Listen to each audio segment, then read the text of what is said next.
மேகதாது அணையை தடுப்போம், காவிரியை காப்போம்.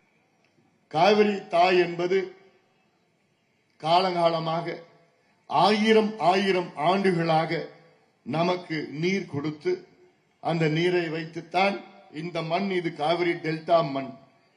என்னை பொறுத்தவரை இந்த மண் புனிதமான மண். இந்த மண் நமக்கு உணவளிக்கின்ற மண். இந்த மண், இந்த மண்ணில் வாழ்கின்ற விவசாயிகள் நம் கடவுள். நமக்கு உணவளிக்கின்ற கடவுள் விவசாயிகள். அதிலும் குறிப்பாக காவிரி டெல்டா என்றாலே அது மிக புனிதமான இந்த மண். இந்த மண்ணுக்கு ஆயிரம் ஆண்டுகள் நமக்கு காவிரி தாய் நமக்கு நீர் கொடுத்து கொண்டு வருகிறார். திடீரென்று மேலே இருக்கின்ற கர்நாடகா அவர்களுடைய சுயநலத்திற்காக சூழ்ச்சி செய்து இந்த தண்ணீரை தடை செய்து அவர்கள் இந்த தண்ணீரை பயன்படுத்த திட்டமிட்டு மிகப்பெரிய ஒரு அணை, மேகதாது அணை என்று கட்ட திட்டமிட்டு வேகமாக காயை நகர்த்திக் கொண்டிருக்கின்றார். இது மிகப்பெரிய சூழ்ச்சியா நான் பார்க்கின்றேன். காவிரி என்பது நம்முடைய உரிமை. அது கிட்டத்தட்ட நம்முடைய பிறப்பு உரிமை. காலகாலமாக அதை அனுபவித்துக் கொண்டிருக்கின்றோம். திடீரென்று இந்த தண்ணீர் நமக்கு வரவில்லை என்றால் மிகப்பெரிய பிரச்சனை இந்த பகுதி மட்டுமல்ல, தமிழ்நாடு எதிர்கொள்ளும். ஏதோ காவிரி பிரச்சனை என்பது இது டெல்டா பிரச்சனை மட்டும் கிடையாது. காவிரி ஆறு தமிழ்நாட்டில் உள்ள 8 கோடி மக்கள் தொகையில 5 கோடி மக்களுக்கு குடிநீரும் விவசாயமும் தருகிறது காவிரி. 5 கோடி மக்கள் காவிரியை நம்பி இருக்கின்றோம். நான் சென்னையில் இருக்கிறேன். நான் சென்னையில காவிரி நம்பித்தான் நான் இருக்கிறேன். சென்னையில வீராணை ஏரி மூலமா சென்னையில எனக்கு தண்ணி காவிரி தான் கொடுக்குது. தமிழ்நாட்டில் 38 மாவட்டத்தில் 28 மாவட்டம் காவிரியை நம்பி இருக்கின்றது. நினைச்சு பாருங்க, தமிழ்நாட்டில் 3 மாவட்டங்கள். மதுரை நினைச்சுக்க, மதுரையில வைகை ஆறு பெரிய ஆறு, ஆனா அதுல தண்ணி இல்லை. மதுரை மக்களுக்கு தண்ணி எங்கிருந்து போகுது? காவிரியிலிருந்து போயிட்டு இருக்கு.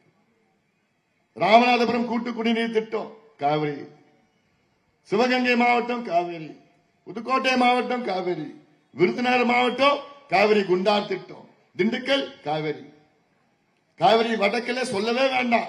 காவிரி வடக்கில் இருக்கின்ற அத்துணை மாவட்டங்களும் காவிரி நம்பி இருக்கிறது. ஒகேனக்கல் கூட்டு குடிநீர் திட்டம் தர்மபுரியில, கிருஷ்ணகிரி மாவட்டம், திருப்பத்தூர், வேலூர் மாவட்டம், ராணிப்பேட்டை மாவட்டம், திருவண்ணாமலை மாவட்டம், அத்துணை மாவட்டங்களும் காவிரி தாயைத்தான் நம்பி இருக்கின்றோம்.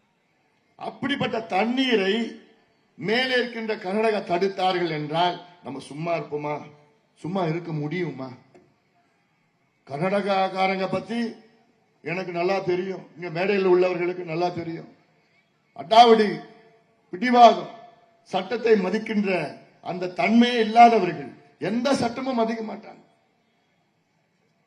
இந்தியா என்பது நம்முடைய கூட்டாட்சி தத்துவம், பெடரலிசம். அதுல நம்முடைய நதிகள் பங்கீடு என்பது அது அந்த காலத்திலிருந்து பல அக்ரிமெண்ட் எல்லாமே சம்பந்தப்பட்டது தான். எல்லாம் அப்படிப்பட்ட பல ஒப்பந்தங்களில் நம்ம கையெழுத்து போட்டு, கர்நாடகாவும் நம்ம கையெழுத்து போட்டு நம்ம இவ்வளவு காலமா நம்ம கடந்து வந்தோம்.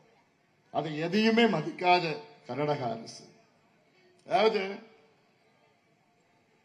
இன்னைக்கு காவிரியை தடுத்து கர்நாடகாவில் 4 அணைகளை ஏற்கனவே கட்டிட்டாங்க.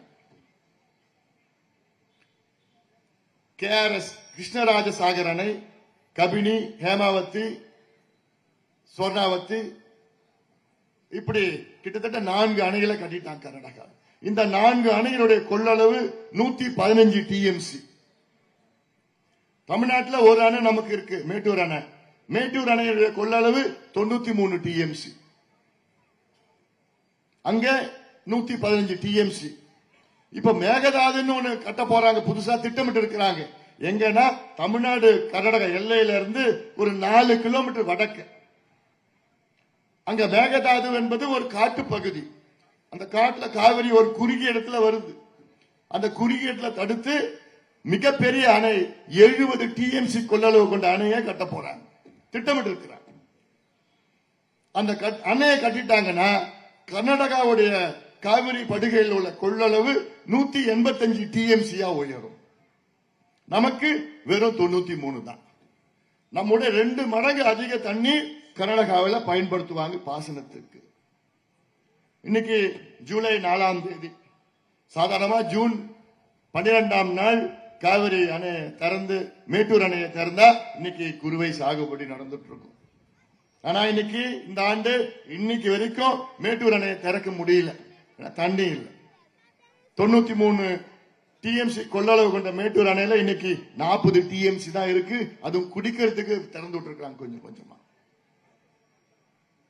இப்படி இருக்கின்ற சூழலில் மேகதாது அணை கட்டுவதற்கு முன்பாக இது போன்ற ஒரு சூழல் இருக்கிறது. அவர்கள் மேகதாது அணை மேலே கட்டிவிட்டால் இந்த குடிப்பதற்கு கூட நமக்கு தண்ணீர் கிடைக்காது. இது அதிக பாதிப்பு நம்முடைய டெல்டா பகுதி தான்.